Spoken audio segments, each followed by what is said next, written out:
प्रीति श्रीवास्तव स्वागत करती हूँ आपके अपने हिंदी क्लासेज हिंदप्रीत क्लासेज में। और आज जो है मैं व्याकरण का पहला चैप्टर वर्णमाला, मतलब मैं सोच रही हूँ कि मैं शुरुआत से सारे टॉपिक को कवर करूँगी और आपको ईजिली वे में सारे टॉपिक को क्लियर करूँगी और साथ साथ आपको ट्रिक भी बताते चलूँगी। तो आज मैं जो है पहला चैप्टर स्टार्ट कर रही हूँ वर्णमाला। ठीक है, तो आप लोग देख सकते हो। पहले तो आप लोग ये जान लो कि वर्णमाला किसे कहते हैं। ठीक है, वर्णों के समूह को वर्णमाला कहते हैं।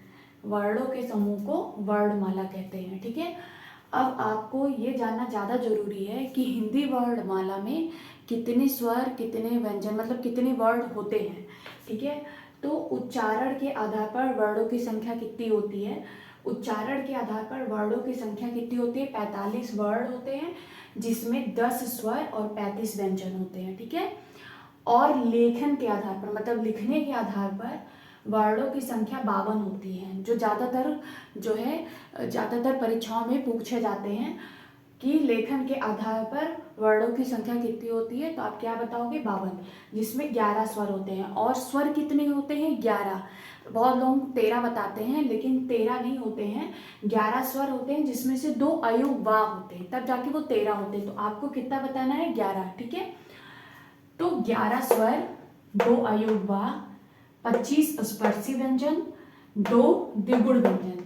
द्विगुण व्यंजन जो है वो आप लोगों को लिए नया होगा, लेकिन मैं आपको यहाँ बता दे रही हूँ, आगे मैं व्यंजन में इसे बताऊंगी। द्विगुण व्यंजन किसे कहते हैं, वह व्यंजन जो 2 गुण बताता हो, जिसका 2 गुण हो। ठीक है, एक ढा होता है, गड़ा होता है। ठीक है, तो ये द्विगुण व्यंजन होता है। ये इसको मैं आगे आपको बताऊंगी।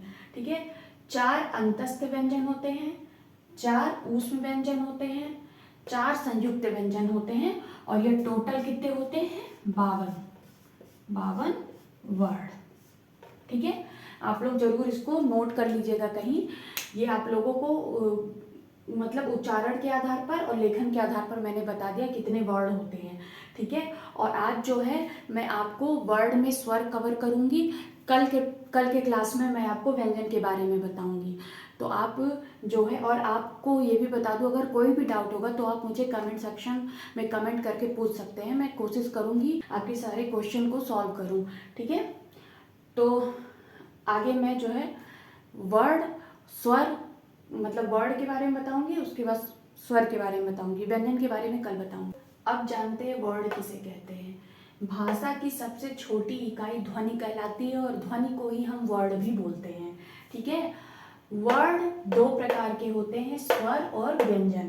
कितने प्रकार के होते हैं, 2 प्रकार के, स्वर और व्यंजन। आज जो है हम स्वर के बारे में पढ़ेंगे। स्वर स्वतंत्र रूप से बोले जाने वाले वर्ण को स्वर कहते हैं, मतलब जो जिस वर्ण को बोलने में किसी और की जरूरत नहीं होती है उसे हम स्वर कहते हैं। ठीक है, और व्यंजन, जैसे व्यंजन में बोलने के लिए स्वर की जरूरत होती है, जैसे का, जैसे यहाँ पे मैं दिखा रही हूँ आपको का आपको जब आप इसको लिखते हैं तो कैसे लिखते हैं, आधा का प्लस आ, ये मिलकर का बना है। ठीक है, तो का जो है व्यंजन है और इसको बोलने के लिए हमें स्वर की जरूरत पड़ती है। अगला है, आप लोग ये जरूर जानिएगा, मूलतः स्वरों की संख्या 11 होती है। जब आपसे पेपर में पूछा जाएगा तो आप क्या बताएंगे, 11। 2 जो होता है अयोग वा होता है, जो अंग और आहा होता है, तब मिलकर वो 13 होते हैं, लेकिन आपको पेपर में 11 ही बताना है। और एक चीज आप लोगों को और ज्यादा जरूरी है कि कुछ संयुक्त स्वर भी होते हैं जो किससे मिलकर बन होते हैं, जैसे आ और ई, ये मिलकर क्या बनाते हैं, ए।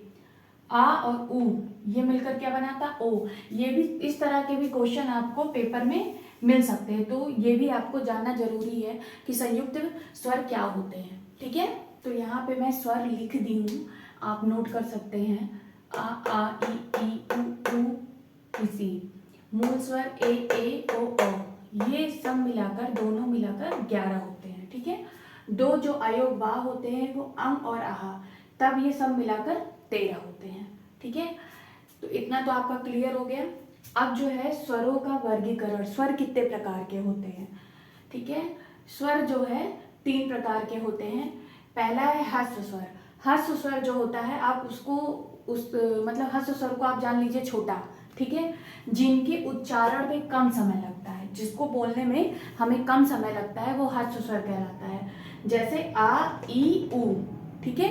ह्रस्व स्वर मतलब आप यही जान लीजिए छोटा, जिसको बोलने में कम समय लगता है। दीर्घ स्वर, दीर्घ स्वर मतलब बड़ा, दीर्घ स्वर मतलब बड़ा, जिनके उच्चारण में ह्रस्व स्वर से दुगना समय लगता है, मतलब जिसको बोलने में ह्रस्व स्वर से भी ज्यादा समय लगता है, उसे दीर्घ स्वर कहते हैं। जैसे आ ई, आ बड़ा ई, बड़ा ऊ, ए ओ औ, ठीक है, ये दीर्घ स्वर है, ठीक है। और जो लास्ट है वो प्लुत स्वर है। प्लुत स्वर मतलब जिनके उच्चारण में दीर्घ स्वर से भी कई गुना ज्यादा समय लगता है, जिसको बोलने में हमें ज्यादा ऊर्जा खर्च करनी पड़ती है, उसे प्लुत स्वर कहते हैं, ठीक है।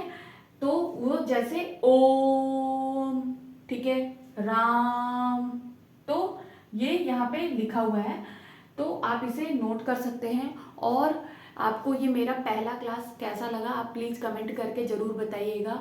और आपको अगर इसमें कोई डाउट है या आपको कुछ पूछना है तो प्लीज़ आप हमें कमेंट करके पूछ सकते हैं। मेरे चैनल को प्लीज़ सब्सक्राइब करिएगा और मुझे सपोर्ट करिएगा कि मैं आगे चैनल को और आपके क्लासेस को कंटिन्यू कर सकूं। Thank you for watching.